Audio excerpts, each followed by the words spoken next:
नमस्कार। नेपाल टेलिभिजन समाचारमा स्वागत छ। म देवी सापकोटा र म अनिता बिन्दु। सुरुमा प्रमुख समाचार। प्रधानमन्त्री शेरबहादुर देउवाद्वारा वर्तमान मन्त्रीमण्डल पुनर्गठित मन्त्रीहरू सबै नेकपा एकीकृत समाजवादीका। सर्वोच्च अदालतद्वारा हेटौँडा बर्दघाट विद्युत प्रसारण लाइन निर्माण सम्बन्धी रिट खारेज। प्रसारण लाइन निर्माणका लागि सरकारलाई मार्ग प्रशस्त। परिणाममुखी र जनमुखी प्रविधिको विकास सरकारको प्राथमिकता भएको प्रधानमन्त्री देउवाको भनाई। राष्ट्र विकासमा रचनात्मक भूमिका निर्वाह गर्ने विश्वास। काठमाडौँ उपत्यकामा थप 3 जनामा हैजाको संक्रमण भेटियो। उपत्यकामा हैजाको बिरामीको संख्या 12 पुग्यो। बिरामीहरूको विभिन्न अस्पतालमा उपचार हुँदै। नेपालमा लागू औषध सेवनकर्ता र कारोबारीको संख्या बढ्दै। लागू औषध दुर्व्यसन र ओसार प्रसार नियन्त्रणमा सरकार संवेदनशील भएको गृहमन्त्रीको भनाई। युक्रेनको राजधानी कियेभमा क्षेप्यास्त्र आक्रमण। रुसी आक्रमण विरुद्ध G7 र नेटो एकजुट हुनुपर्ने अमेरिकी राष्ट्रपतिको आग्रह। र विश्वकप लिग 2 अन्तर्गत क्यानाडाको राष्ट्रिय टोलीसँग हुने खेलका लागि राष्ट्रिय क्रिकेट टोलीको घोषणा। 2 खेलाडी बाहेक अधिकांश खेलाडी पुरानै।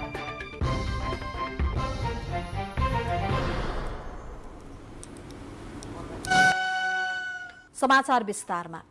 प्रधानमन्त्री शेरबहादुर देउवाले मन्त्री परिषद पुनर्गठन गर्नुभएको छ।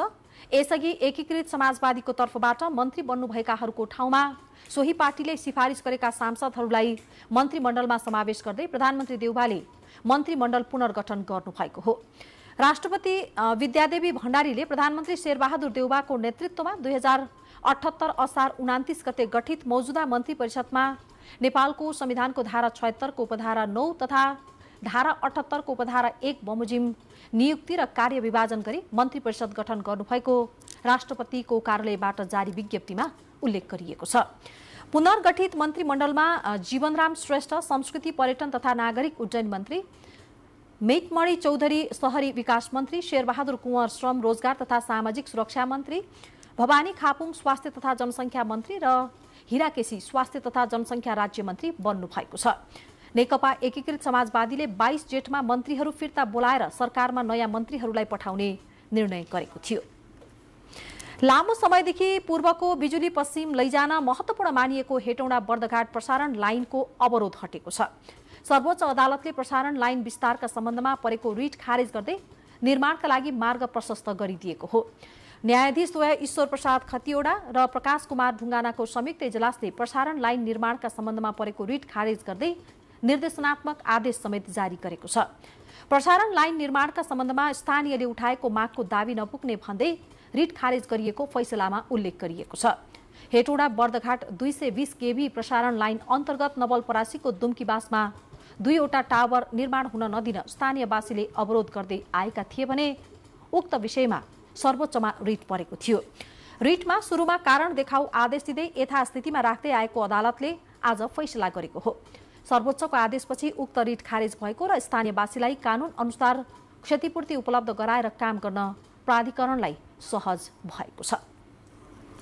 राष्ट्रपति विद्यादेवी भण्डारीले पानीको मुहान जोगाई भूमिगत पानीको पुनर्भरण प्रक्रियालाई दिगो बनाउन जंगलभित्र कम्तीमा एउटा पोखरी निर्माण प्रक्रियालाई अगाडि बढाउनु पर्नेमा जोड दिनु भएको छ। पोखरी निर्माण प्रक्रियालाई सफलताका साथ अगाडि बढाउन सकिए पानीका मुहानहरूलाई पुनर्जीवित गर्न सकिने मात्रै नभई सामुदायिक वन उपभोक्ताको आय स्तरमा पनि वृद्धि गर्न सकिने धारणा उहाँको थियो। सामुदायिक वन उपभोक्ता महासंघ नेपालले आयोजना गरेको कार्यक्रममा राष्ट्रपति भण्डारीले नेपालको वन पैदावार खेरा जाने तर विदेशबाट करोडौं रुपैयाँका काठका सामानहरू आयात गर्नुपर्ने अवस्थालाई अन्त्य गर्नेतर्फ ध्यान दिन सम्बन्धित निकायलाई आग्रह गर्नुभयो। सरकारी कामकाजदेखि जनताको भान्सासम्म नवीकरणीय ऊर्जाको प्रयोग बढाई अत्यधिक कार्बन उत्सर्जन गर्ने र महँगो डिजेल पेट्रोल तथा जीवाश्म ऊर्जाको प्रयोगलाई कम गर्दै शून्यमा झार्ने लक्ष्य हासिल गर्न हामी सबैले योगदान गर्नुपर्दछ। कार्यक्रममा सामुदायिक वन उपभोक्ता महासंघ नेपालले वनमा काठ सडेको विद्यमान नीतिले उपभोक्ताहरूले काठ प्रयोग गर्न नपाएको गुनासो गरेका थिए।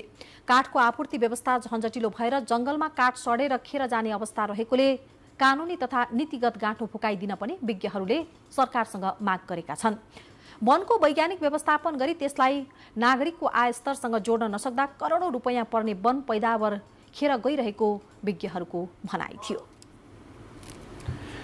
प्रधानमन्त्री शेरबहादुर देउवाले समाजको आवश्यकता अनुसार परिणाम दिने र जनमुखी प्रविधिको विकास सरकारको प्राथमिकता भएको बताउनु भएको छ। नेपाल विज्ञान तथा प्रविधि प्रज्ञा प्रतिष्ठान नास्टले आयोजना गरेको 3 दिने राष्ट्रिय विज्ञान तथा प्रविधि सम्मेलनको उद्घाटन गर्नुहुँदै प्रधानमन्त्री देउवाले समाज परिवर्तनका लागि विज्ञान तथा प्रविधि क्षेत्रले गरेको योगदानको चर्चा गर्दै आउने दिनमा पनि जनमुखी र जन उत्तरदायी प्रविधिको द्रुत विकास आवश्यक भएको बताउनुभयो। विज्ञान तथा प्रविधि सम्मेलनले राष्ट्र विकासमा रचनात्मक भूमिका निर्वाह गर्ने समेत उहाँले बताउनुभयो। नास्टका कुलपति समेत रहनुभएका प्रधानमन्त्री देउवाले विज्ञान तथा प्रविधि क्षेत्रको विकास र विस्तारमा केन्द्रित सम्मेलनले समग्र देश र जनता लाभान्वित हुने विश्वास व्यक्त गर्नुभयो।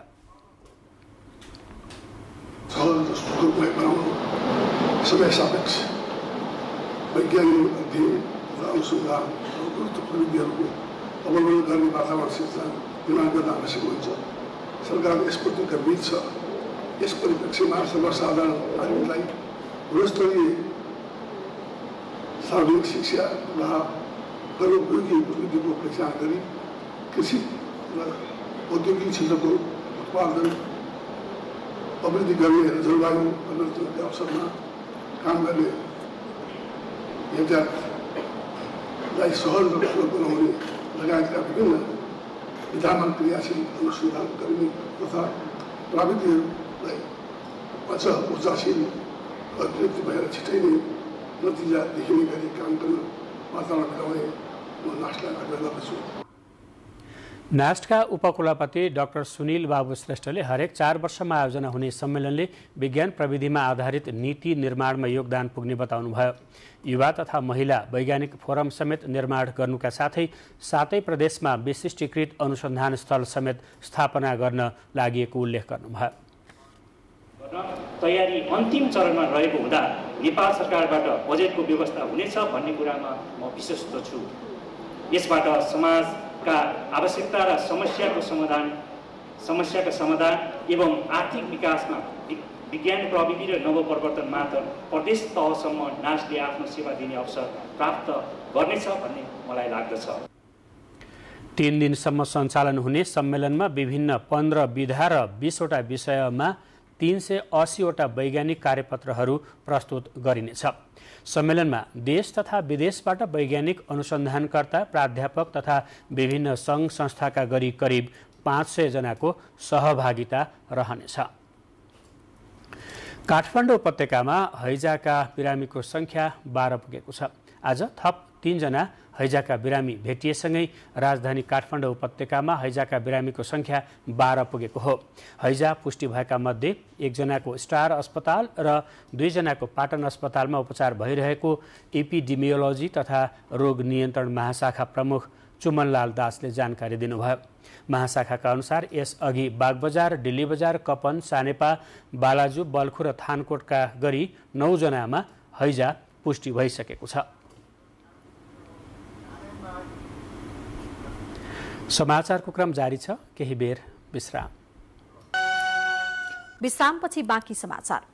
प्रतिनिधि सभाको आजको बैठकले 2 विधेयक स्वीकृत गरेको छ। आजै दोस्रो पटक बसेको बैठकले नीति अनुसन्धान प्रतिष्ठान विधेयक 2078 र लोकसेवा आयोग सम्बन्धी विधेयक 2075 स्वीकृत गरेको हो। प्रतिनिधि सभाको अघिल्लो बैठकमा नीति अनुसन्धान प्रतिष्ठान विधेयक 2078 माथि विचार गरियोस् भन्ने प्रस्ताव निर्णयार्थ पेश गर्न गणपूरक संख्या नपुगेकाले आधा घण्टाका लागि बैठक स्थगन गरिएको थियो। त्यसपछि बसेको बैठकले विधेयकहरू स्वीकृत गरेको हो। लोकसेवा आयोगको विधेयकमाथि छलफल गर्दै सांसदहरूले लोकसेवा आयोगलाई सबै प्रदेशमा समानुपातिक रूपमा विस्तार गरिनुपर्ने, प्रदेश लोकसेवा आयोगसँगको सम्बन्ध, परीक्षा सञ्चालनमा समन्वय, मुलुकमा दक्ष जनशक्ति र कर्मचारी उत्पादनमा ध्यान दिनुपर्ने लगायत विषयमा सरकारको ध्यान आकर्षण गराउनु भएको थियो। उद्योग वाणिज्य तथा आपूर्ति मन्त्री दिलेन्द्र प्रसाद बडुले पेट्रोलियम पदार्थमा दिइएको करछुट र मूल्य कटौतीले सर्वसाधारण र विद्यार्थी वर्गलाई केही राहत मिल्ने बताउनु भएको छ। प्रतिनिधि सभाको बैठकमा सार्वजनिक महत्त्वको विषयमा सम्बोधन गर्नुहुँदै मन्त्री बडुले दैनिक उपभोग्य वस्तुमा मूल्य सरलीकरण गरी जनताको चासो र हितमा सरकार केन्द्रित रहेको बताउनु भएको छ। उद्योग वाणिज्य तथा आपूर्ति मन्त्री दिलेन्द्र प्रसाद बडुले पेट्रोलियम पदार्थमा दिइएको कर छुट र मूल्य कटौतीले सर्वसाधारण र विद्यार्थी वर्गलाई केही राहत मिल्ने बताउनु भएको छ। प्रतिनिधि सभाको आइतबारको बैठकमा सार्वजनिक महत्त्वका विषयमा वक्तव्य दिनुहुँदै उहाँले दैनिक उपभोग्य वस्तुमा मूल्य सरलीकरण र कर घटाउने गरी गरिएको मूल्य समायोजनले लोकतान्त्रिक सरकारले जनताको चासो र हितमा सदैव गम्भीर रहन्छ भन्ने पक्षलाई ध्यान दिएको स्पष्ट पार्नुभयो। मन्त्री बडुले आइतबारबाट लागू हुने गरी पेट्रोलमा प्रति लिटर 179 बाट 20 रुपैयाँ र डिजेलमा प्रति लिटर 192 बाट 29 रुपैयाँ घटाउने निर्णय नेपाल आयल निगमले कार्यान्वयनमा ल्याएको जानकारी गराउनुभयो। पेट्रोलियम पदार्थमा मूल्य समायोजन, निगमको व्यवस्थापन लगायत समग्र पक्षमा अध्ययन गर्न उच्च स्तरीय कार्यदल गठन गरिएकाले सोको प्रतिवेदन आएपछि थप निर्णय लिइने पनि मन्त्री बडुले बताउनुभयो। मन्त्री बडुले अन्तर्राष्ट्रिय बजारमा मूल्य वृद्धि हुँदा नेपालमा पनि मूल्य बढ्ने र घट्दा घटाइने प्रणालीलाई निरन्तरता दिएको उल्लेख गर्नुहुँदै सदन, सडक र जनस्तरबाट आएको आवाजलाई सम्बोधन गरेर पछिल्लो समयमा वृद्धि भएको पेट्रोलको मूल्यमा करको दर घटाएर प्रति लिटर 20 रुपैयाँ घटाइएको जानकारी गराउनुभयो। अवश्य पनि सदन, संसद, सडक सबै ठाउँबाट आएको स्वाभाविक जुन प्रतिक्रिया थियो त्यसबाट ध्यानाकर्षण भएको थियो, किनभने सरकार सदैव जनताको पक्षमा सजग छ। जनताको प्रतिको आफ्नो उत्तरदायित्व, जवाबदेहिता र संवेदनशीलताकै परिणाम हो। म यसरी दोहोर्याउन चाहन्छु जसरी हामीले अहिले करमा कटौती गरेका छौँ। उहाँले सर्वसाधारण जनताले प्रयोग गर्ने ग्यासमा सहुलियत दिने र मूल्य घटेपछि उपभोग्य वस्तुमा मूल्य घटाउन सम्बन्धित मन्त्रालयका तर्फबाट तत्काल पहल गरिने पनि बताउनुभयो। सामान्य उपभोक्ताहरू, सर्वसाधारणले प्रयोग गर्ने सिलिन्डर र व्यापारिक रूपमा प्रयोग हुने सिलिन्डरको छुट्टा छुट्टै व्यवस्था गर्ने र सर्वसाधारणलाई सहुलियत दरमा एलपी ग्यास उपलब्ध गराउने उद्देश्यका निमित्त कार्यदलले आफ्नो अन्तिम रिपोर्ट दिँदैछ र छिट्टै कार्यान्वयनमा आउँछ। आगामी आर्थिक वर्षदेखि सिंहदरबारबाट ग्यास प्रयोगको वैकल्पिक व्यवस्था एवं घराइसी प्रयोगका लागि ग्यासको अलग मूल्य कायम गर्न पनि कार्यदलले दिने सुझावको कार्यान्वयन गरिने बताउनु भयो। उहाँले बजारको महँगी नियन्त्रणका लागि अन्य मन्त्रालय र निकाय एवं पक्षबाट सहयोगको अपेक्षा पनि गर्नुभएको छ। प्रतिनिधि सभाको आजको बैठकमा सांसदहरूले सामाजिक सरोकारका विषयमा सरकारको ध्यान आकर्षण गराउनु भएको छ। वर्षाको समयमा पहाडमा पहिरो र तराई डुबानको समस्या, महँगीका साथै आगामी प्रदेश र संघीय निर्वाचनमा महिला प्रतिनिधित्वको सुनिश्चितता हुनुपर्ने विषयहरू उठान गर्नुभयो।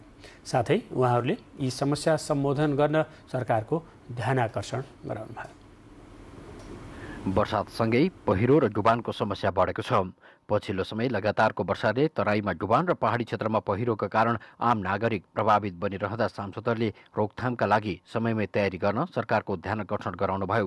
प्रत्येक वर्ष डुबान र पहिरोको जोखिमको समस्या हुने भए पनि त्यसबाट हुने क्षति न्यूनीकरणका लागि सरकारले आवश्यक तयारी नगरेको भन्दै सांसदहरूले विपद व्यवस्थापन सम्बन्धमा सरकारले गरिरहेको तयारीबारे संसदलाई जानकारी गराउन माग गर्नुभएको थियो। खोला बाढीले मोरङ जिल्ला लगायत देशभरि बाढी पहिरोको व्यापक प्रकोपले जनधनको ठूलो क्षति भएको छ। जनता दुःखमा छन्, सरकार के गरेर बसिरहेको छ? कास्की क्षेत्र नम्बर 2 अन्तर्गत अर्मलाको डी गाउँमा गए रातिको अविरल वर्षासँगै आएको पहिरोले एक घरमा पूर्ण रूपमा क्षति पुर्याएको छ। पहिरोका कारण दुईवटा घरमा आधा क्षति पुगेको छ भने 10 घर पहिरोको उच्च जोखिममा छन्। नेपालमा वर्षायाममा हुने बाढी, पहिरो, चट्याङ जस्ता विपदका कारण मानिसहरूले ज्यान गुमाइरहेको अवस्थामा त्यसको जोखिम न्यूनीकरणका लागि पूर्व तयारी थाल्नुपर्ने आवाज संसदमा उठेको हो। यस वर्ष बाढी पहिरोबाट 20 लाख जनसङ्ख्या प्रभावित हुने आकलन गरिएको छ। बाढी पहिरोबाट 19,79,995 जनसङ्ख्या र 4,21,047 परिवार प्रभावित हुने आकलन छ। यस्तै प्रतिनिधि सभाको बैठकमा सत्ता र प्रतिपक्षका महिला सांसदहरूले आगामी निर्वाचनमा प्रत्यक्षतर्फ महिलाको उम्मेदवारी कम्तीमा 33% पुर्याउनु पर्ने माग गर्नुभएको छ। समानुपातिक निर्वाचन प्रणाली भनेको त्यो महिलाका निम्ति हो र प्रत्यक्ष निर्वाचन प्रणाली भनेको त्यो पुरुषका निम्ति हो भने त्यस्तो सन्देश गएको छ। त्यो आफैमा बेठिक हो। समानुपातिकबाट पुरुषहरू पनि आउन सक्ने र प्रत्यक्षबाट महिलाहरू पनि आउन सक्ने त्यो व्यवस्था हुनु जरुरी छ। विद्यमान कानुनको प्रावधानको समेत धज्जी उडाउँदै 163 वटा पालिकामा प्रमुख वा उपप्रमुख हुने अधिकारबाट महिलाहरूलाई वञ्चित गरियो। स्थानीय तहको निर्वाचनमा सत्तारूढ दलहरूले गरेको गठबन्धनका कारण उपाध्यक्ष र उपमेयरमा महिला प्रतिनिधित्व घटेको थियो। स्थानीय तह निर्वाचन ऐनको दफा 17 मा उम्मेदवारी दर्ता गर्ने क्रममा नै राजनैतिक दलले स्थानीय तहको प्रमुख वा उपप्रमुख मध्ये एकजना महिला रहने सुनिश्चित गर्नुपर्ने व्यवस्था छ। तर एउटा दलले प्रमुख वा उपप्रमुख मध्ये एक मात्र पदमा उम्मेदवारी दिएको अवस्थामा महिला उम्मेद्वार हुनुपर्ने बाध्यता छैन। यसका कारण स्थानीय निर्वाचनमा गठबन्धन गरेर साझा उम्मेद्वार बनाउँदा झण्डै 163 पालिकामा महिला नेतृत्वबाट वञ्चित हुन पुगेको सांसदहरूको भनाइ थियो। यस्तै बैठकमा सांसदहरूले बजारमा बढ्दो महँगी, समयमा नै पाठ्य पुस्तक पुर्याउन नसकिएको, संक्रमणकालीन न्याय लगायतका विषयमा सरकारको ध्यानाकर्षण गराउनु भएको थियो। बागमती प्रदेशसभाको बैठक भोलि बिहान 11 बजेसम्मका लागि स्थगित भएको छ। नेकपा एमाले बागमती प्रदेश संसदीय दलका मुख्य सचेतक दीपक निरौलाले दलका तर्फबाट सम्बोधन गर्ने क्रममा एमालेको माग पूरा नभएसम्म बैठक चल्न नदिने भन्दै अवरोध जनाएपछि सभामुख सानुकुमार श्रेष्ठले बैठक स्थगित गर्नुभएको हो। आगामी आर्थिक वर्षका लागि प्रदेश सरकारले ल्याएको बजेट विभेदकारी रहेको र सबै जिल्लालाई समान रूपमा सम्बोधन गर्न नसकेको भन्दै बजेट संशोधनको मागसहित एमालेले बैठक अवरुद्ध गरेको हो। सभामुख श्रेष्ठले आर्थिक मामिला तथा कानुन मन्त्री शालिग्राम जमकटेललाई आर्थिक विनियोजन विधेयकलाई विचार गरियोस् भन्ने प्रस्ताव राख्न अनुमति दिएसँगै एमाले सांसदहरूले विरोध जनाउनु भएको हो। समान रूपमा बजेट नसमेटिएको भन्दै एमालेले बजेट संशोधनको माग गरिरहेको छ। बागमती प्रदेशसभाको बैठक यसअघि असार 2 गते बसेको थियो। प्रदेश सरकारले आगामी आर्थिक वर्षका लागि कुल 70 अर्ब 93 करोड रुपियाँको अनुमानित बजेट सार्वजनिक गरेको छ। सार्वजनिक कुल बजेट मध्ये चालु खर्चतर्फ 19 अर्ब 2 करोड रुपियाँ, पुँजीगततर्फ 41 अर्ब 56 करोड रुपियाँ, वित्तीय हस्तान्तरणतर्फ 8 अर्ब रुपियाँ र वित्तीय व्यवस्थापनतर्फ 2 अर्ब रुपियाँ बजेट विनियोजन गरिएको छ। समाचारको क्रम जारी छ। फेरि केही बेर विश्रामपछि बाँकी समाचार। गृहमन्त्री बालकृष्ण खाँडले लागु औषध दुर्व्यसन र त्यसको अवैध ओसार पुसार रोक्न सरकारले संवेदनशील भएर काम गरिरहेको बताउनु भएको छ। लागु औषध दुरुपयोग तथा ओसार पुसार विरुद्धको अन्तर्राष्ट्रिय दिवसका अवसरमा आयोजित कार्यक्रममा मन्त्री खाँडले नेपालमा लागु पदार्थको दुरुपयोग र अवैध ओसार पुसार नियन्त्रणका लागि सरकारले संवेदनशील भएर काम गरिरहेको बताउनु भएको हो। संवेदनशील विषयमा नागरिकको रक्षा र युवा पुस्ताको सुन्दर भविष्य बचाउन सरकार प्रतिबद्ध रहेको पनि गृहमन्त्री खाँडको भनाइ छ।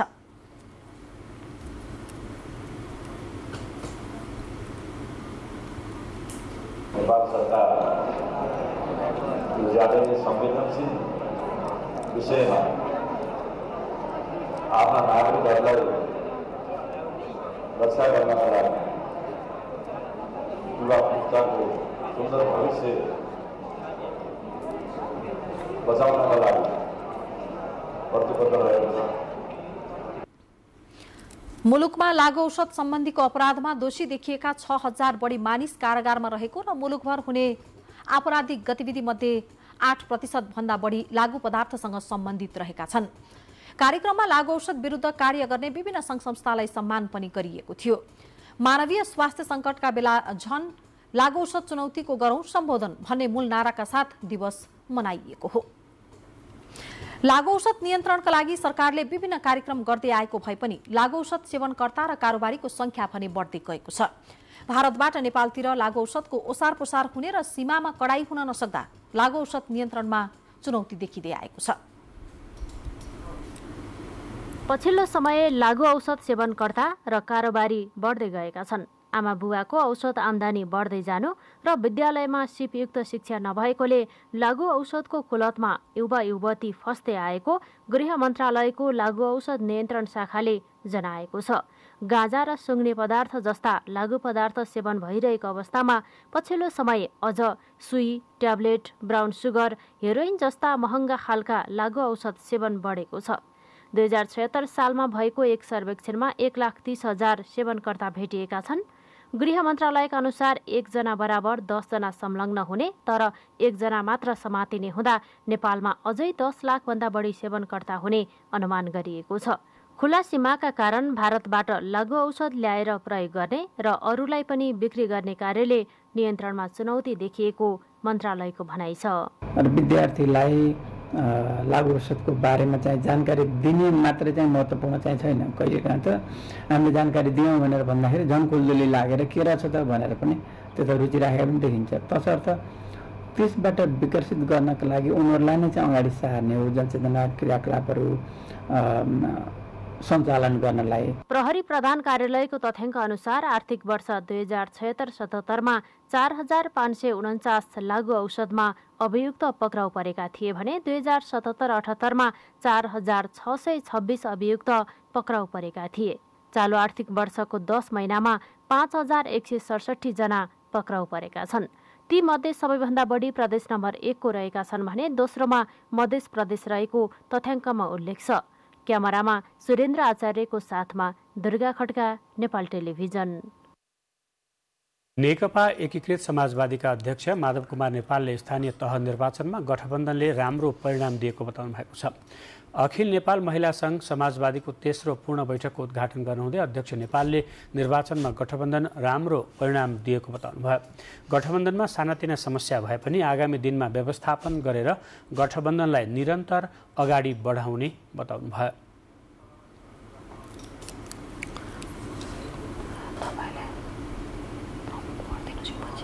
धेरै पार्टी बिलिड हुँदाखेरि कहाँ भोट खसाल्ने भन्ने कुरामा जनतालाई राम्ररी प्रशिक्षित गर्नुपर्छ अनि त्यसमा पनि उम्मेदवार भएको ठाउँमा मात्रै चिन्ह राख्नुपर्नेमा उम्मेदवारै नभए पनि चिन्ह राखिदिएको हुनाले जनता अलमलमा परेका हुन्। आफूहरूलाई कमजोर नठान्न आग्रह गर्दै अध्यक्ष नेपालले पार्टी विभाजनको छोटो समयमा धेरै काम गरेको विधान र विधिमा पार्टी चलाएको पनि उहाँले बताउनुभयो। सामूहिक छलफल र निर्णयका आधारमा पार्टी चलेको उल्लेख गर्नुहुँदै अध्यक्ष नेपालले कम्युनिस्ट पार्टी जोगाउन र संविधानको रक्षा गर्न तत्कालीन नेकपा एमालेबाट विद्रोह गरेको बताउनुभयो।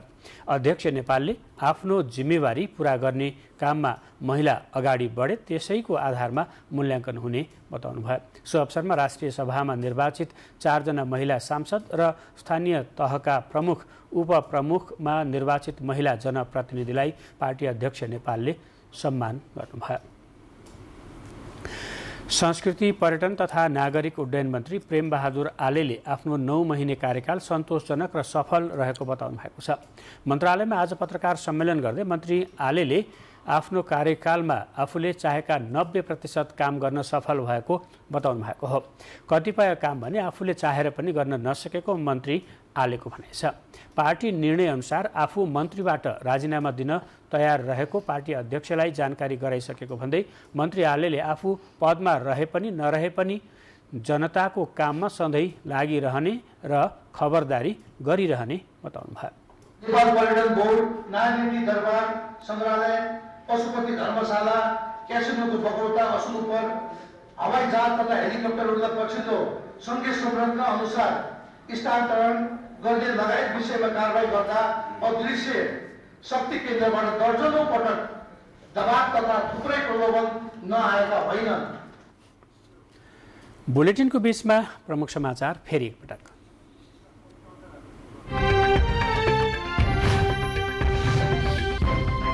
प्रधानमन्त्री शेरबहादुर देउवाद्वारा वर्तमान मन्त्रीमण्डल पुनर्गठन, पुनर्गठित मन्त्रीहरू सबै नेकपा एकीकृत समाजवादीका। सर्वोच्च अदालतद्वारा हेटौडा बर्दघाट विद्युत प्रसारण लाइन निर्माण सम्बन्धी रिट खारेज, प्रसारण लाइन निर्माणका लागि सरकारलाई मार्ग प्रशस्त। परिणाममुखी र जनमुखी प्रविधिको विकास सरकारको प्राथमिकता भएको प्रधानमन्त्री देउवाको भनाई, राष्ट्र विकासमा रचनात्मक भूमिका निर्वाह गर्ने विश्वास। काठमाडौँ उपत्यकामा थप 3 जनामा हैजाको संक्रमण भेटियो। उपत्यकामा हैजाका बिरामीको संख्या 12 पुग्यो। बिरामीहरूको विभिन्न अस्पतालमा उपचार हुँदै। नेपालमा लागु औषध सेवनकर्ता र कारोबारीको संख्या बढ्दै। लागु औषध दुर्व्यसन र ओसार पसार नियन्त्रणमा सरकार संवेदनशील रहेको गृहमन्त्रीको भनाई। युक्रेनको राजधानी किभमा क्षेपणास्त्र आक्रमण, रुसी आक्रमण विरुद्ध G7 र नेटो एकजुट हुनुपर्ने अमेरिकी राष्ट्रपतिको भनाई। र विश्वकप लिग 2 अन्तर्गत क्यानाडाको राष्ट्रिय टोलीसँग हुने खेलका लागि राष्ट्रिय क्रिकेट टोलीको घोषणा। 2 खेलाडी बाहेक अधिकांश खेलाडी पुराना। शहरी विकास मन्त्री रामकुमारी झाँक्रीले औपचारिक रूपमा मन्त्रालयबाट बिदा हुनुभएको छ र मन्त्रालयका कर्मचारीहरूले मन्त्री झाँक्रीलाई बिदाई गर्नुभएको हो। विदाई कार्यक्रममा निकै भावुक हुनुभएका झाँक्रीले आफूले मन्त्रालयमा रहँदा सहज ढङ्गले काम गरेको बताउनु भयो। पार्टी फिर्ता लिने कुरालाई पहिले नै कार्यान्वयन गर्ने कुरा भए पनि बजेट पारित गर्नका लागि अहिलेसम्म पदमा रहेको उहाँले बताउनु भयो। फिर्ता बोलाउने निर्णयलाई कार्यान्वयन गर्नुपर्ने थियो, तर हाम्रो कुरा थियो बजेटको डिफेन्स गर्ने, बजेट पास गर्ने। तर पास गर्ने कुरा त सांसद भएपछि नि गर्न सकिन्छ, तर आफ्नो डिफेन्स गऱ्यौँ। अनि आजसम्मको सहयोगको लागि धन्यवाद भन्नलाई तपाईँहरूलाई बोलाएको। मन्त्रालयका सचिव रमेश प्रसाद सिंहले झाँक्रीको कार्यकालमा भएका कामका बारेमा जानकारी गराउनु भएको थियो। अब बाँकी समाचार एकैछिनको विश्रामपछि।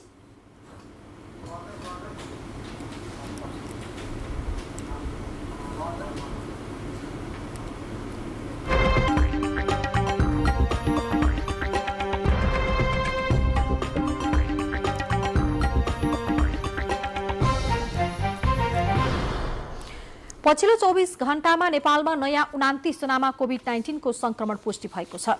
1077 जनाको 653 जनाको एन्टिजेन परीक्षणमा 29 जनामा संक्रमण पुष्टि भएको हो। यही अवधिमा 17 जना भने संक्रमण मुक्त भएका छन्। हाल सक्रिय संक्रमितको संख्या 192 रहेको छ। सक्रिय संक्रमित मध्ये 181 जना होम आइसोलेसनमा र 7 जना संस्थागत आइसोलेसनमा रहेका छन्। 4 जनाको आइसियुमा उपचार भइरहेको स्वास्थ्य मन्त्रालयले जनाएको छ। हेटौडा उपमहानगरपालिकाले आगामी आर्थिक वर्षका लागि 2 अर्ब 71 करोड 79 लाख रुपैयाँको बजेट विनियोजन गरेको छ। आज बसेको नगरसभाले प्रस्तुत गरेको बजेटले 1541 सीमान्तकृत परिवारको निःशुल्क स्वास्थ्य बीमा गर्ने घोषणा गरेको छ। पालिकाले ती वर्गलाई खानेपानी र बिजुली पनि निःशुल्क उपलब्ध गराउन बजेट विनियोजन गरेको छ। विपन्न समूहका जेहेन्दार 5 जना विद्यार्थीलाई हरेक वर्ष MBBS अध्ययन गर्न छात्रवृत्ति उपलब्ध गराउने विषयलाई बजेटमा उल्लेख गरिएको छ। उपमहानगरले पालिकाभित्र खेल क्षेत्रको विकासका लागि 3 करोड 73 लाख रुपैयाँ विनियोजन गरेको छ। गत असार 10 गते नेकपा एमालेका जनप्रतिनिधिहरूले सभा बहिष्कार गरेपछि आज बजेट प्रस्तुत गरिएको हो। बाजुरा जिल्लामा 100 भन्दा बढी गाउँ बाढी पहिरोको उच्च जोखिममा रहेका छन्। जिल्ला प्रशासन कार्यालय बाजुराको तथ्याङ्क अनुसार 9 वटै स्थानीय तहका 116 बढी गाउँ बाढी पहिरोको जोखिममा रहेका छन्। जिल्ला विपद व्यवस्थापन समिति बाजुराले निर्माण गरेको जिल्ला विपद पूर्व तयारी तथा प्रतिकार्य योजना 2077 मा 116 गाउँ जोखिममा रहेको उल्लेख गरेको छ। अहिले ती सबै गाउँ वर्षा सुरु भएसँगै पहिरोको उच्च जोखिममा रहेका छन्। प्रतिकार्य योजनामा ती गाउँ अन्य ठाउँमा स्थानान्तरण गरिनुपर्ने पनि जनाइएको छ र हरेक वर्षातमा जोखिम हुने गाउँका सयौं परिवारलाई अन्य ठाउँमा सार्नुपर्ने माग स्थानीयको छ। त्रिवेणी नगरपालिकामा 13 गाउँका 971 परिवार उच्च जोखिममा रहेको र ती परिवारहरूलाई अन्यत्र सारिनुपर्ने प्रतिकार्य योजनामा उल्लेख छ। बुढीगंगा नगरपालिकामा 25 गाउँका 625 परिवार उच्च जोखिममा रहेको जनाइएको छ। खप्तड छेडेदह गाउँपालिकामा 14 गाउँका 332 परिवार जोखिममा रहेका छन्। बुढीनन्दा नगरपालिकामा 10 गाउँ जोखिममा छन् र जगन्नाथ गाउँपालिका मुसेखोला तल्लो हुनी र बस्केना गरी 3 वटा गाउँ उच्च जोखिममा रहेका छन्। त्यस्तै स्वामी कार्तिक गाउँपालिका 9 गाउँ जोखिममा रहेका छन्। बढीमालिका नगरपालिकामा 15 गाउँ उच्च जोखिममा रहेका छन् र गैर सरकारी महासंघ बाजुराका अध्यक्ष कृष्ण अधिकारीले जिल्लामा धेरै परिवार उच्च जोखिममा भए पनि सरकारले बस्ती स्थानान्तरण गर्नका लागि कुनै पनि पहल नगरेको बताउनु भएको छ। वर्षातमा अधिकांश परिवार घर छोड्ने गरेको पनि उनले बताएका छन् र गाउँ गाउँमा डोजर मार्फत सडक खन्दा पनि उच्च जोखिममा परेका छन्। प्रमुख जिल्ला अधिकारी प्रकाश चन्द्र अधिकारीले जिल्लाका धेरै गाउँ जोखिममा रहेकाले विपद जोखिम कम गर्न र विपद आइसकेपछि उद्धार लगायतका कार्यमा लाग्न सबै निकायलाई निर्देशन दिनुभएको छ। शुक्रबार रातिदेखि अविरल वर्षाका कारण पोखरा 25 हेम्जा स्थित सुन्दरपुरी क्षेत्रका 3 घरमा पूर्ण तथा अन्य 12 घरमा आंशिक क्षति पुग्नुका साथै त्यहाँका करिब 300 बढी घर डुबानमा परेका छन्। वर्षासँगैको पहिरोले स्थानीय लक्ष्मी विक, रबिना विक र लक्ष्मी घिमिरे विकको घरमा पूर्ण क्षति पुगेको छ। त्यस्तै अन्य 12 घरमा आंशिक क्षति पुगेको र कतिपय घरहरू जोखिमपूर्ण रहेको वडा अध्यक्ष मोतीराज तिमिल सिन्हाले जानकारी दिनुभयो। डुबान भएको क्षेत्रको मध्य पहाडी लोकमार्ग सडक मुनिबाट पानीले स्वतः स्फूर्त रूपमा निकास खोजेको कारण म्यादी चोक क्षेत्रमा सडक भासिने जोखिम बढेको छ। हालै लोकमार्ग निर्माण सम्पन्न भएको उक्त क्षेत्रमा पानीले उचित निकास नपाउँदा सुईखेत ताल जस्तै बन्न पुगेको छ। स्थानीय अम्बिका चोकदेखि प्रगति चोकसम्मको राजमार्ग क्षेत्रमा पहिले 7 वटा कल्भर्ट थिए, तिनलाई बन्द गरेर अहिले 2 वटा कल्भर्ट मात्र राखिएको छ। त्यही माथि लोकमार्ग समेत जमिनको सतहभन्दा निकै माथि उठाएर बनाइएका कारण डुबानको समस्या भएको स्थानीयले बताएका छन्। त्यस्तै हेम्जाको स्थानीय 84 नहर 7 ठाउँमा फुट्दा डुबानमा झनै समस्या थपिएको छ। शीत भण्डार बागमती प्रदेश सरकारले किसानहरूको सहजताका लागि 9 जिल्लामा निर्माण गरेको शीत भण्डार गृह परीक्षणको रूपमा सञ्चालनमा ल्याएको छ। धादिङ, रसुवा, चितवन, नुवाकोट लगायत बागमती प्रदेशका अन्य जिल्लामा शीत भण्डार निर्माण गरी सञ्चालनमा ल्याइएको हो। मौसममा उत्पादन गरेका कृषि उपज संकलन गरी राखी बेमौसममा बिक्री गरी राम्रो आम्दानी लिनका लागि सरकारद्वारा निर्माण गरेको शीत भण्डारण गृह निकै उपलब्धिमूलक रहेको किसानहरू बताउनुहुन्छ। जुन यो कोल्ड स्टोरले हामीलाई धेरै मद्दत गरेको छ कृषकहरूलाई। कृषि क्षेत्रलाई निर्वाहमुखी भन्दा पनि आम्दानीमुखी बनाई व्यावसायिक रूपमा किसानहरूलाई कृषि कर्ममा लगाउन हौसला प्रदान गर्ने उद्देश्यका साथ बागमती प्रदेश सरकारले प्रदेशभरिका 9 जिल्लामा शीत भण्डार निर्माण गरेको हो। विशेष गरी जिल्लामा उत्पादन गरेको तरकारी, फलफूल लगायत अन्य कृषि उपजलाई मूल्य कम हुने समयमा भण्डारण गरी राख्ने र राम्रो मूल्य पाउने समयमा निकाली बिक्री गर्ने उद्देश्यका साथ सो शीत भण्डारण गृह निर्माण गरेको हो। धादिङ, रसुवा, चितवन, नुवाकोट, काभ्रे, दोलखा, रामेछाप लगायतका दुर्गम स्थानका साथै प्रदेशका अन्य जिल्लामा शीत भण्डार निर्माण गरेको छ। यसले दुर्गम क्षेत्रका किसानहरूलाई पनि निकै फाइदा पुग्ने अपेक्षा गरिएको छ। यसका साथै किसानहरूलाई उत्पादनको आधारमा अनुदान र कृषिलाई यन्त्रीकरण गर्नका लागि पनि सहयोग सुरु गरेको कृषि तथा पशुपन्छी विकास मन्त्रालयका सचिव डाक्टर शरण कुमार पाण्डेले जानकारी दिनुभएको छ।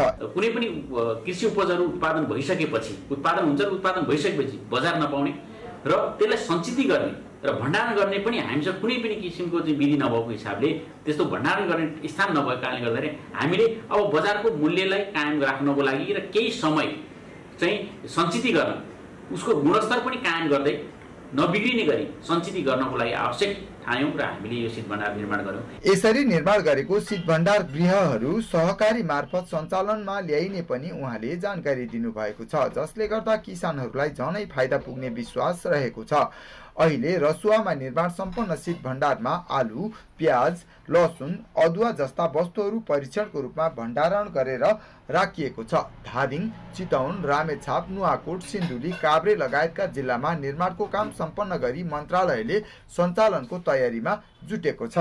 9 जिल्लामा निर्माण गरिएको शीत भण्डारका लागि बागमती प्रदेश सरकार अन्तर्गत कृषि तथा पशुपन्छी विकास मन्त्रालयले 100 करोड लगानी गरेको छ। शीत भण्डारण 400 देखि 1500 मेट्रिक टन सम्मको रहेको छ भने आगामी सिजनबाट सञ्चालनमा ल्याउनका लागि तयारी गरिरहेको पनि मन्त्रालयले जनाएको छ। शिव सिलवाल, नेपाल टेलिभिजन, धादिङ। लुम्बिनी प्रदेश सरकारका आन्तरिक मामिला तथा सञ्चार मन्त्री तिलकराम शर्माले जनतामा कायम रहेको विश्वासलाई सञ्चार माध्यमले गुमाउन नहुने बताउनु भएको छ। संघीय लोकतान्त्रिक गणतन्त्रलाई कार्यान्वयनमा लैजाने दायित्व सञ्चार क्षेत्र पनि रहेको बताउँदै उहाँले जनतामा रहेको विश्वास कायमै राख्ने गरी सूचना सम्प्रेषण गर्न निर्देशन दिनुभएको छ।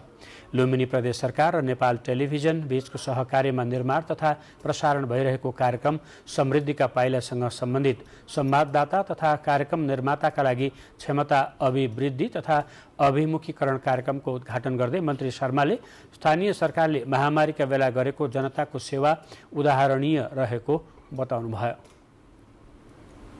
कार्यक्रममा नेपाल टेलिभिजनका कार्यकारी अध्यक्ष समीर जङ शाहले नेपाली सञ्चार क्षेत्रमा नेपाल टेलिभिजनको दायित्व अरूको भन्दा फरक रहेको बताउनुभयो।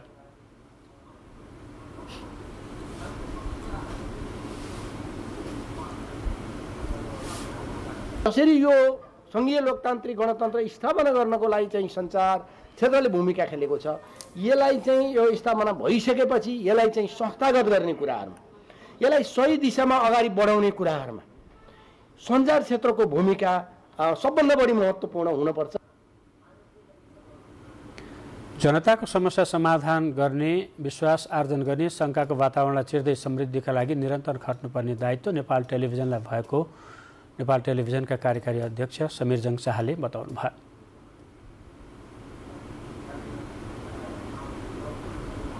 सङ्घीय प्रदेश र स्थानीय सरकारले जे खालको भूमिका निर्वाहका लागि हामीबाट अपेक्षा गर्नुभएको छ त्यसमा इमान्दारीपूर्वक हामी लागि परेका छौँ र त्यो लागि पर्नुमा काहीँ न काहीँ सङ्घीय प्रदेश र स्थानीय सरकारसँग हाम्रो पोजिटिभ स्वार्थ जोडिन जान्छ। असार 14 गतेसम्म सञ्चालन हुने कार्यक्रममा लुम्बिनी प्रदेशका संवाददाता र कार्यक्रम निर्माताहरूको सहभागिता रहेको एनटिभी कोहलपुरका प्रमुख विजय वर्माले जानकारी दिनुभयो। कार्यक्रममा लुम्बिनी प्रदेशका सांसद कृष्णा केसी, कोहलपुर नगरपालिकाका प्रमुख पूर्णप्रसाद आचार्यले परम्परागत पत्रकारितालाई परिवर्तन गर्दै आधुनिक र थप विश्वसनीय बनाउने जिम्मेवारी पत्रकारहरूकै भएको बताउनुभयो। अब अन्तर्राष्ट्रिय प्रसङ्ग। युक्रेनको राजधानी कियभमा क्षेप्यास्त्र आक्रमणपछि ठूला विस्फोटका आवाजहरू सुनिएका छन्। विस्फोटबाट एक आवासीय ब्लकमा क्षति पुगेको समाचार छ। आज बिहान भएका विस्फोटनमा परि एकजनाको मृत्यु भएको र धेरै व्यक्ति घाइते भएको बीबीसीले उल्लेख गरेको छ। जर्मनीमा G7 शिखर सम्मेलन चलिरहेका बेला गरिएको यो विस्फोट युक्रेनलाई तर्साउन गरिएको भनी युक्रेनले प्रतिक्रिया दिएको छ। अमेरिकी राष्ट्रपति जो बाइडेनले युक्रेनमा गरिएको रुसी आक्रमण विरुद्ध G7 र नेटो एकजुट हुनुपर्ने बताउनु भएको छ भने बेलायतका प्रधानमन्त्री बोरिस जोन्सनले युक्रेनको समर्थन गर्न पश्चिमा राष्ट्रहरूलाई अपिल गर्नुभएको छ। युक्रेनका राष्ट्रपति भलोदिमिर जेलेन्स्कीले युद्ध नैतिक र भावनात्मक रूपमा कठिन चरणमा प्रवेश गरेको बताउनु भएको छ। रुसले सेभरोडोनेस्कलाई पूर्ण नियन्त्रणमा लिइसकेको छ।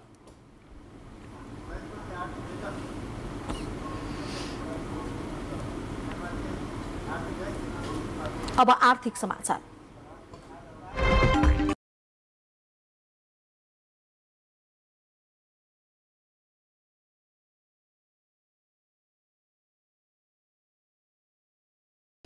शेयर बजारले सकारात्मक लय समात्न थालेको छ।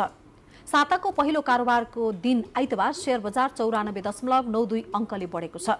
आज कारोबारमा आएका सबै समूहमा हरियाली छाएको छ। 5.10% बढेको बजारमा 2 अर्ब रुपैयाँ भन्दा बढीको शेयर कारोबार भएको छ। शेयर लगानीकर्ता र नेपाल धितोपत्र बोर्डबीच लगानीकर्ताको मागका सम्बन्धमा सहमति भएपछि लगानीकर्ताले आन्दोलन अन्त्य गरेका थिए। सोसँगै बजारले आशा जगाउन थालेको छ र आजको कारोबारमा 230 कम्पनी सामेल भएका छन्। जीवन बीमातर्फ सबैभन्दा बढी वृद्धि भएको छ। यो समूह 366.78 अङ्कले बढेको छ। झण्डै 2 दर्जन कम्पनीको शेयर मूल्य 10% बढेको छ। निरन्तर घटेर प्यानिक अवस्थामा पुगेको बजारले आइतबार लगानीकर्तालाई राहत भने दिएको छ।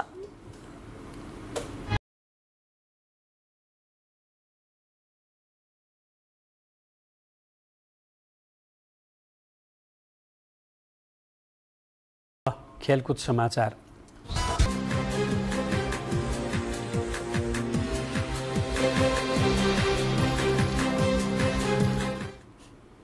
यही असार 29बाट स्कटल्यान्डमा हुने विश्वकप लिग 2 तथा सो प्रतियोगिता अघि क्यानाडाको स्थानीय एक क्लबसँगको अभ्यास खेल तथा क्यानाडाको राष्ट्रिय टोलीसँग हुने एक दिवसीय खेलका लागि राष्ट्रिय क्रिकेट टोलीको घोषणा गरिएको छ।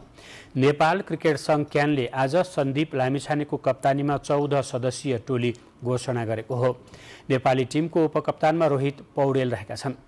नयाँ 2 अनुहार बाहेक अधिकांश अमेरिका सिरिजमा रहेका खेलाडी समेटिएका छन्।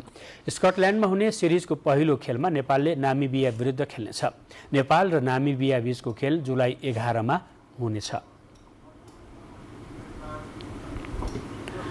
राजधानीमा सम्पन्न 44औं राष्ट्रिय एथलेटिक्स प्रतियोगितामा जयरानी थारू र शिव पार्की उत्कृष्ट खेलाडी घोषित भएका छन्।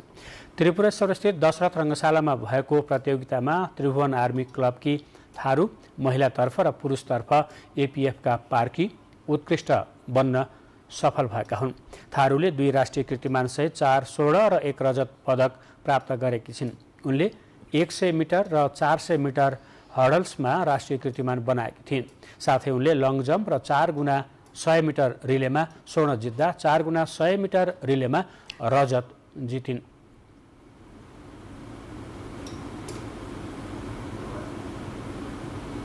प्रतियोगितामा शिवले 3 स्वर्ण प्राप्त गरे। प्रतियोगितामा त्रिभुवन आर्मी कुल 18 स्वर्ण 12 रजत र 5 कांस्य पदक सहित टोली विजेता बनेको छ। त्यसैगरी एपीएफ 9 स्वर्ण सहित दोस्रो हुँदा बागमती प्रदेश 3 स्वर्णका साथ तेस्रो भएको छ। 3 दिने प्रतियोगितामा 240 खेलाडीको सहभागिता रहेको थियो। पोखराको हेम्जामा जारी 6औं संस्करणको शुभकामना गोल्ड कप फुटबल प्रतियोगितामा विदेशी अफ्रिकी टिम क्यामरूनले उपाधि जितेको छ। आज भएको फाइनल खेलमा अफ्रिकी टिम क्यामरूनले हेम्जा युनाइटेड क्लबलाई 3-1 गोल अन्तरले पराजित गर्दै उपाधि हासिल गरेको हो। खेलमा हेम्जा युनाइटेड क्लब उपविजेता बनेको छ। विजयी हुने खेलाडीलाई गण्डकी प्रदेशका युवा तथा खेलकुद मन्त्री राजीव गुरुङले नगद सिल्ड तथा मेडल प्रदान गर्नुभयो। हेम्जा एकाडेमीले सञ्चालन गरेको सो प्रतियोगितामा विजेता टिमले 6 लाख रुपैयाँ नगद सहित रनिङ सिल्ड, मेडल र प्रमाणपत्र प्राप्त गरेका छन्। उपविजेता टिमले 3 लाख रुपैयाँ नगद सहित मेडल र प्रमाणपत्र प्राप्त गरेको छ। असार 4 गतेदेखि सञ्चालन भएको प्रतियोगितामा विभागीय क्लब एपीएफ, चर्च बोइज, विदेशी अफ्रिकी team Cameroon, Kamaltar, Kalika sports Chitwan, Bagmati युवा क्लब सर्लाही, वीरगञ्ज युनाइटेड र आयोजक हेम्जा युनाइटेड लगायत 8वटा टिमको सहभागिता रहेको थियो।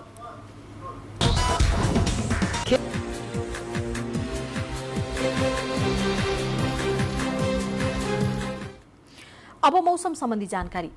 मनसुनी वायुको प्रभावका कारण देशभर आज भोलि र पर्सि मौसममा सामान्यदेखि पूर्ण बदली रहने मौसम पूर्वानुमान महाशाखाले जनाएको छ।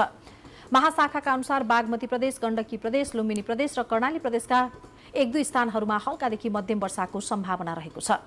सोमबार र मंगलबार गण्डकी प्रदेशका, लुम्बिनी प्रदेशका 1-2 स्थानमा भारी वर्षाको पनि सम्भावना रहेको छ। उक्त प्रदेशहरूको पहाडी भूभागमा भूक्षय, पहिरोको जोखिम रहेको साथै खोलाहरूमा पानीको सतह बढ्न सक्ने भन्दै सतर्कता अपनाउन पनि मौसम पूर्वानुमान महाशाखाले आग्रह गरेको छ।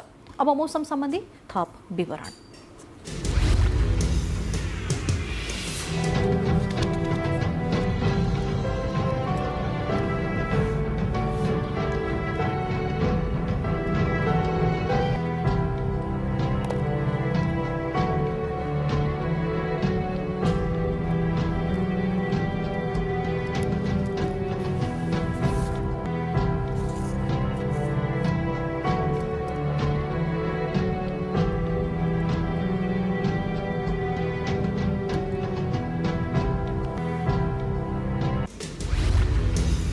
समाचार बुलेटिनको अन्त्यमा प्रमुख समाचार फेरि एकपटक।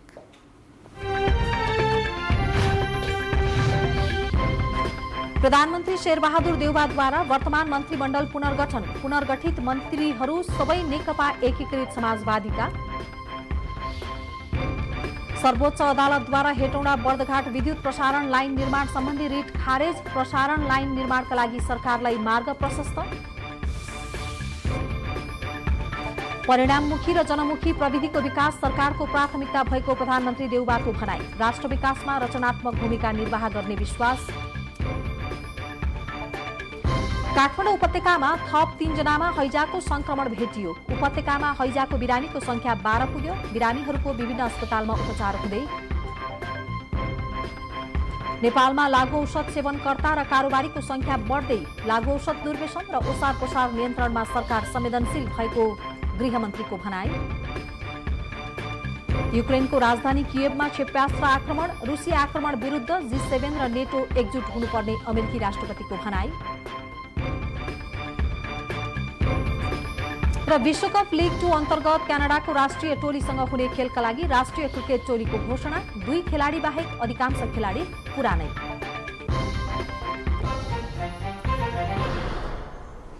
हवस् त यसको साथै यो समाचार बुलेटिन यही सकिन्छ। तपाईँ नेपाल टेलिभिजन हेर्दै गर्नुहोला। नमस्कार।